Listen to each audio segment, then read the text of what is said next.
Well, I'm glad to introduce you to the Lean Canvas, our main tool for our business creation journey. But when I started with my first startup 15 years ago, I wrote a business plan. Yes, I did. That's what every startup did in those days. And the nice thing about the business plan is a business plan always looks very professional and always predicts a great future. Because it's so easy just to sit on your computer and say, well, yeah, we're gonna sell X amount of this product to this market, etc. That's gonna work out well. So it's always a good story. But it gives you a wrong security because it's so hard to predict the future. And it consumes a lot of time and money. And most of the time they fail when it really came to the reality check, when you really went out to talk to your customers. So some smart people came up with the idea, why spending weeks on writing a business plan with a poor output, if you could do it maybe in less time with a better output. And they found out that the really successful companies, they were not successful because they had a good plan A, but they said the goal is not a perfect plan A, but a path to a plan that works before running out of resources. So not a perfect plan A in a business plan, but a path to a plan that works before running out of resources. And they introduced or designed the Lean Canvas. Even there was a business model canvas by Alexander Osterwalder before, and then the Lean Canvas came up, and now that's one of the most famous tools for business creation. The Lean Canvas only takes around 20 minutes if you do it for the first time. Lean Canvas has 9 building blocks, 9 different topics which are essential for business creation, and a Lean Canvas captures your assumptions. Did I say assumption? Yes.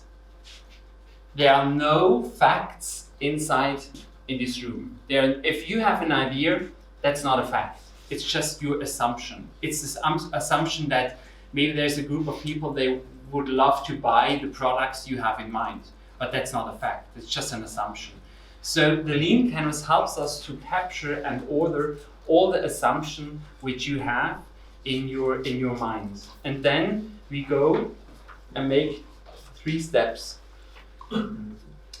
We design the first Lean Canvas and say, well, this is the plan A, but we know it's not about the plan A. But we design a Lean Canvas. Step 2 is we identify the biggest risks we have in this plan. And I can tell you upfront, most of the businesses, they fail because they do not solve a real problem of real people who are willing to pay for it. So this is the biggest risk. Do you are solving really a problem?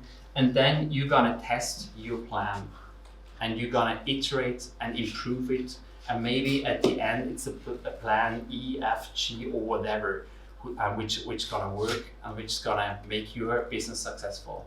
So this is the Lean Canvas, and that's why we don't force you. That's why we don't force you to write a business plan, but working with the Lean Canvas. How does the business Lean Canvas look like? We could have printed it out and paid a lot of money for it, but you can actually just draw it in the sand or on a piece of paper. It's just a frame.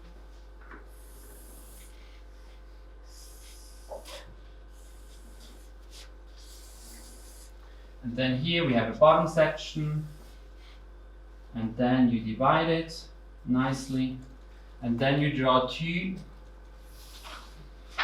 what is it? An H1 and H2. So this is our Lean Canvas. And now I'll just give you a short overview about the 9 different building blocks. We're gonna dive into each block with more details. So it's just an overview. As I already mentioned, the biggest risk is to find really customers. So this is the first building block. it's customer here. This is the customer field. The next one is what kind of problem are we solving? And these two are linked very closely. So if you, for example, if you want to start a normal business, yes, you have to identify your customers, and everybody is nobody. So you really have to specify who is your customer. If you want to start an NGO, then you have different customer segments, because the beneficiaries, the users, they are not able to pay for it. So you have to find, well, this is the customer group 1, our beneficiaries. This is our customer group 2, our donors, for example. Okay. And even for the donors, you have to solve kind of problem. For the beneficiaries, you do it hopefully. So these two are very, very closely linked. And then third one is the revenue stream, which might be surprising, but it's really funny to talk to the people and say, well, yeah, we figured out, or if they say, well, yeah, I agree, I have this problem, I do not know how could I solve it. And then you can ask, well, how much would you pay if we find a way to solve it? So the people are not actually paying you for the solution, they're paying you to solve their problem. And this is a fun question to start with right in the beginning. Well, how much worth is this problem? These are the three building blocks: customer, problem, and revenue. And then we move on, and we are looking for, based on identifying problems, ideate and define a solution to every problem. So if you listed here 2 or 3 problems, you have to find at least 3 solutions for it, which are an answer to this problem. And then we ask ourselves, with the unique value proposition, what is our message? What is really special about our solution? The value proposition describes the advantage of your offer, what makes you different and worth paying attention. This is a huge part. So that's why this building block is so big. And then the channels. What are the channels you use to reach out to your customers? So how can you, the customer, you define it here, the problems they have, the solution and unique value proposition, and then the question is, well, but how do you reach out to your customers? And where can they, for example, buy your products? So this is part of the channel block.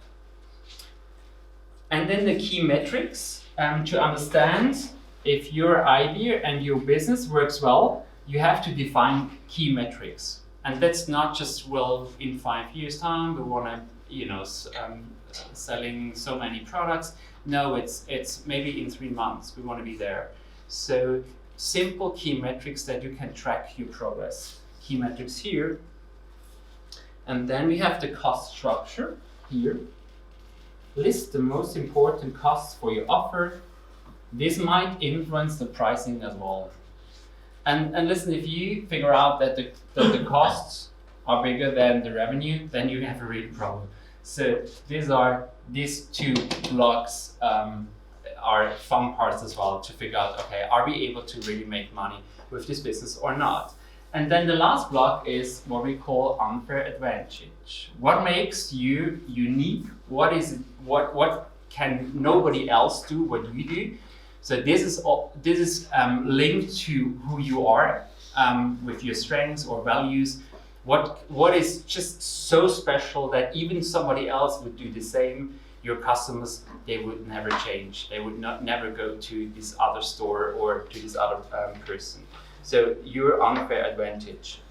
So these are the 9 building blocks, and of the team canvas. And I just promise you that the team canvas, this is your best friend on your way to a plan that works.